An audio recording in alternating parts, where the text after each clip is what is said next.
یہ دنیا تمہارے گھر نہیں، یہ تمہارا وطن نہیں، یہ دنیا تمہارے لیے پیدا کی گئی ہے، یہ امتحان گاہ ہے۔ بسم اللہ الرحمن الرحیم۔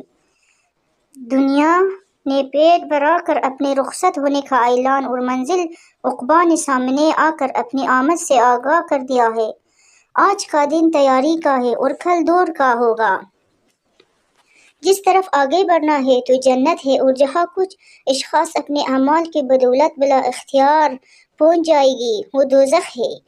کیا موت سے پہلے اپنے گناہوں سے توبہ کرنے والا کوئی نہیں؟ اور کیا اس روز مصیبت کے آنے سے پہلے عمل خیر کرنے والا ایک بھی نہیں؟ تم امیدوں کے دور میں ہو جس کے پیچھے موت کا ہنگامہ ہے، تو جو شخص موت سے پہلے ان امیدوں کے دنوں میں عمل کر لیتا ہے تو یہ عمل اس کے لیے سود مند ثابت ہوتا ہے، اور موت اس کا کچھ بگاڑ نہیں سکتی۔ اور جو شخص موت سے قبل زمانہ امید و آرزو کو کوتاہیہ کرتا ہے تو وہ عمل کے اختیار سے نقصان رسیدہ رہتا ہے، اور موت اس کے لیے پیغام ضرر لے کر آتی ہے۔ لہذا جس طرح اس وقت جب ناگوار حالات کا اندیشہ ہو نیک اعمال میں منہمک ہوتے ہو، ویسا ہی اس وقت بھی نیک اعمال کرو جبکہ مستقبل کے آثار مسرت افزا محسوس ہو رہی ہو۔ مجھے جنت ہی ایسی چیز نظر آتی ہے جس کا طلبگار سویا پڑا ہو، اور جہنم ہی ایسی شے دکھائی دیتی ہے جس سے دور بھاگنے والا خواب غفلت میں مہو ہو۔ جو حق سے فائدہ نہیں اٹھاتا اسے باطل کا نقصان و ضرر اٹھانا پڑے گا۔ جس کو ہدایت ثابت قدم نہ رکھے اسے گمراہی بلاکت کی طرف کھینچ لے جائیں گے۔ تمہیں کچھ کا حکم مل چکا ہے اور زاد راہ کا پتہ دیا جا چکا ہے۔ مجھے تمہارے متعلق سب سے زیادہ دو ہی چیزوں کا خطرہ ہے، ایک خواہشوں کی پیروی اور دوسرے امیدوں کا پھیلاؤ۔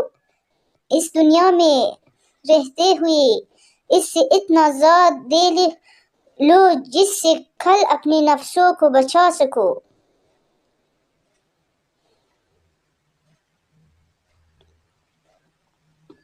چونکہ السابقۃ النار کہنا صحیح و درست نہیں ہو سکتا تھا، اسی لیے والغایۃ النار فرمایا، اور غایت صرف منزل منتہا کو کہتے ہیں۔ اس تک پہنچنے والے کو خواہ رنج و کفت ہو یا شادمانی و مسرت، یہ ان دنوں معنوں کی ادائیگی کی صلاحیت رکھتا ہے۔